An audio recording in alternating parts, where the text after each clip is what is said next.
جو پہلے بات ہو رہی ہے امجد صاحب، آپ تو بڑے سیزنڈ تجربہ کار ہیں اور آپ کا اتنا پرنٹ میڈیا کا ایکسپیرینس ہے، آپ نے انگلش اخباروں میں لکھا ہے، آپ نے اردو اخباروں میں لکھا ہے، تو آپ اس کو ہی دیکھیں کہ اس وقت ہمارے ٹی وی چینل جتنے ہیں ان پہ بائی اینڈ لارج جتنے اینکر صاحبان بیٹھے ہیں جو بڑے بڑے پولیٹیکل لیڈرز کو بٹھا کے ان کے انٹرویوز ریکارڈ کروا رہے ہیں، آج سے 10 15 سال 20 سال پہلے دیکھیں یہ رپورٹر ہوتے تھے اخباروں کے، بائی اینڈ لارج آپ دیکھیں، ایکسپریس کو لے لیں، آپ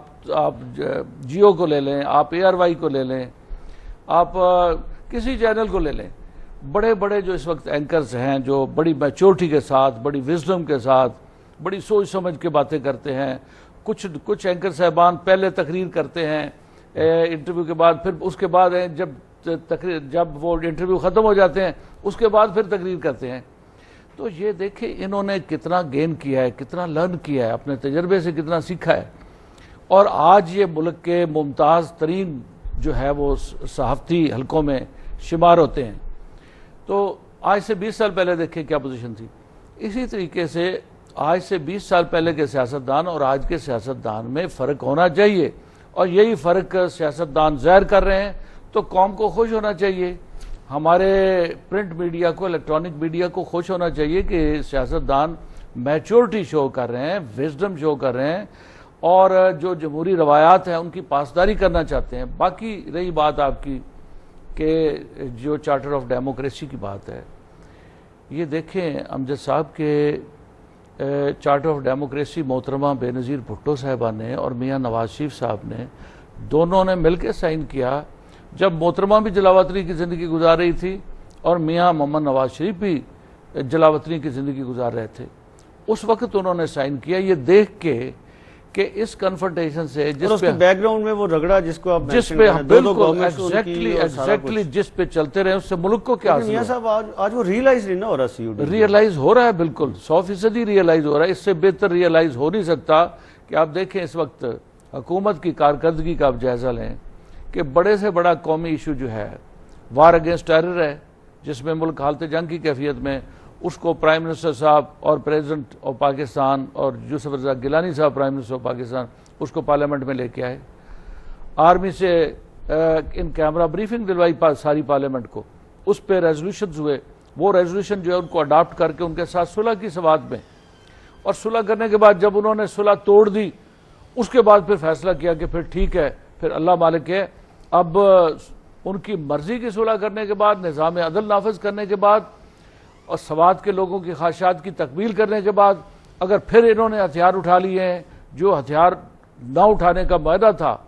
تو پھر اب اللہ مالک ہے، اب آرمی اور حکومت اور اپوزیشن اور پاکستان کے عوام سارے اکٹھے ہیں، اور اب یہ ٹیررزم جو ہے جس کے نتیجے میں ہم نے بڑی ٹھوکریں کھائی ہیں، جس کے نتیجے میں ہمارے لوگ لہو لہان ہوئے ہیں، جس کے نتیجے میں ہماری محترمہ بے نظیر بھٹو شہید جیسی لیڈر جو ہیں وہ شہید ہوئی ہیں، اب ان کا مقابلہ کرنا ہے اور ان کو کیفر کردار تک پہنچانا ہے۔ اچھا میاں صاحب ایک جو ہے اس پہ میں اور پوچھنا چاہوں گا کہ اس سارے سینیریو میں ٹھیک ہے ہم مان لیتے ہیں کہ سی او ڈی جو ہے اس کو لیٹر اینڈ اسپرٹ امپلیمنٹ کرنے کی کوشش ہو رہی ہے، اور گورنمنٹ کی ہم نیت بھی کہتے ہیں جی بہت اچھی ہے، ٹھیک ہے وہ اس کو کرنا چاہتی ہے، لیکن یہ ہے کہ آپ اس ساری سچویشن میں جو پبلک کا رسپانس ہے، پبلک میں امیج ہے گورنمنٹ کے بارے بہت سی اس کے بارے میں باتیں ہوتی ہیں کہ لوگوں میں پیپلز پارٹی کی گورنمنٹ اپنی، ویسے تو پاکستان میں ہر سٹنگ گورنمنٹ کو یہ فیس کرنا پڑتا ہے کہ چونکہ سارے مسائل حل نہیں ہوتے، لیکن پیپلز پارٹی کے بارے میں یہ ہے کہ بڑی تیزی سے وہ اپنا گراف لوز کر رہی ہے، تو اگر ایسی سچویشن ہے تو آپ کیا سمجھتے ہیں فیوچر پھر آپ کی پارٹی کا؟ میں آپ کو بتاؤں کہ پولیٹکس میں جب آپ گورنمنٹ میں ہوتے ہیں تو اگر راستے میں چلتے ہوئے کسی بندے کو موج آ جاتی ہے تو اس نے بھی ہٹ کے حکومت کو گالی دینی ہے، اور یہ ایک ٹینڈنسی ہے، ساری دنیا میں ہے، یہ صرف پاکستان میں نہیں ہے۔ اگر کسی کو کوئی پرابلم ہوتی ہے، میں آپ کو بتاؤں کہ میں 1996 میں 95 میں میری حکومت ختم ہوئی پنجاب میں جب میں چیف منسٹر تھا، اور اب 2008 میں 1995 کے بعد 2008 میں قومی اسمبلی کا ممبر بنا ہوں اور اب میں فیڈرل منسٹر ہوں۔ اس سے پہلے 2002 میں میری جگہ پہ میں الیکشن نہیں لڑ سکتا تھا، میری بیٹی MN الیکٹ ہوگی قومی اسمبلی کی سیٹ پہ. تو 1995 سے لے کے 2002 تک جب تک ہم الیکٹ نہیں ہوئے تھے، ہماری الیکٹرل پوزیشن نہیں تھی، نہ قومی اسمبلی میں نہ صوبائی اسمبلی میں. میرے جتنے دوست ہیں، جتنے میرے احباب ہیں، جتنے ہمارے علاقے کے لوگ ہیں، میں 3 سال جیل میں رہا، کوئی ایک بندہ میرے ساتھ خفا نہیں ہوا اور میرے لیے دعائیں کرتے رہے، میرے لیے جو ہے وہ ہر طریقے سے میری خدمت کرتے رہے اور مجھے پیار اور محبت کی نگاہ سے دیکھتے رہے اور میری مصیبتیں جو ہیں اس کے لیے وہ بڑے رنجیدہ خاطر رہے. پارٹی کی پاپولیرٹی کے اوپر کہ لوگ سمجھتے ہیں، ایک پرسیپشن ڈیولپ ہو رہی ہے کہ پارٹی لوگوں میں پاپولیرٹی لوز کر رہی ہے. میں عرض کر رہا تھا کہ اپنی مثال میں نے بتائی ہے کہ میں 3 سال جیل میں رہا اور کئی سال مسلسل اقتدار سے باہر رہے، ہماری کوئی نمائندہ حیثیت بھی نہیں رہی تھی. تو میرے دوست میرے ساتھ رہے، میرے ساتھ محبت کا اظہار کرتے رہے. بلکہ بہت سے لوگ جو پاور میں تھے وہ آپ کو ٹارگٹ بھی کرتے رہے، کوشش کرتے رہے کہ منیمائز کریں آپ کا انفلوئنس. ہاں، بہت میرے خلاف 12 مقدمات بنے، میری ساری فیملی کو گرفتار کیا. تو لیکن کسی بندے نے میرے ساتھ ناراضگی نہیں کی اور سارے میرے ساتھی میرے ساتھ رہے اور ہمدردی کا اظہار کرتے رہے. اور اس کا نتیجہ یہ نکلا کہ اب میں نے الیکشن کانٹیسٹ کیا تو میرے حلقے کے لوگوں نے آزاد حیثیت میں نے الیکشن کانٹیسٹ کیا اور قومی اسمبلی کی 2 سیٹوں سے مجھے منتخب کرایا اور ساتھ ہماری بیٹی کو MPA کی سیٹ پہ الیکٹ کروایا. تو لوگ جو ہیں وہ اس بات کا بہت خیال کرتے ہیں کہ حکومت میں کوئی بندہ ہے تو اس سے ان کی توقعات کیا ہیں اور اگر حکومت سے باہر ہے تو اس سے توقعات ان کی کیا ہیں. جب حکومت میں ہوتے ہیں لوگ تو ظاہر ہے کہ ہر بندے کی توقعات ان سے ہوتی ہیں کہ حکومت ایسی پالیسیز بنائے، ایسے اقدامات کرے کہ جس کے نتیجے میں لوگوں کو ریلیف ملے، ان کی زندگی میں آسانی پیدا ہو، ان کی مشکلات جو ہیں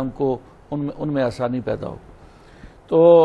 اس وقت صورتحال یہ ہے کہ پاکستان پیپلز پارٹی اور اس کے کولیشن پارٹنرز کی گورنمنٹ ہے، مرکز میں ان کی حکومت ہے اور میجر فیصلے جو ہیں وہ مرکز میں ہوتے ہیں. صوبائی حکومتیں اگرچہ پنجاب بڑا صوبہ ہے اور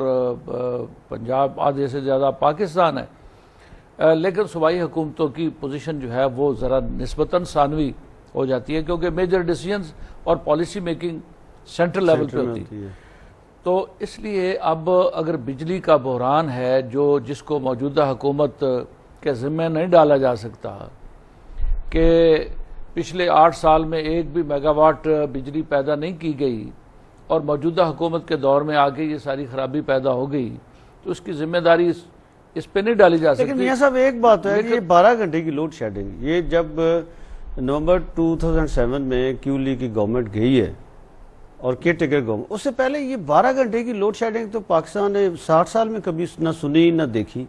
اور اب یہ کرائسس ہے کہ اوور ہی نہیں ہو رہا. کیپیسٹی تو تھی نہ کہیں تھی، کچھ جنریٹ بھی ہو رہا تھا، چھوٹی موٹی آدھے گھنٹے کی لوڈ شیڈنگ ہوتی تھی. یہ اتنا پرولونگ کیوں کر گیا پھر؟ یہ تو ہم پچھلی گورنمنٹ پر نہیں ڈال سکتے. بس یہ پرولونگ اس وجہ سے کر گیا کہ جو آپ پالیسیز بناتے ہیں، کچھ لانگ ٹرم پالیسیز ہوتی ہیں، کچھ شارٹ ٹرم پالیسیز ہوتی ہیں. اور لانگ ٹرم پالیسیز آپ ایسی بناتے ہیں کہ جس کے اچھے نتائج جو ہیں، بہتر پالیسیز کے اچھے نتائج جو ہیں وہ آئندہ 10-20 سال میں لوگوں کے سامنے، ملک کے قوموں کے سامنے آتے ہیں.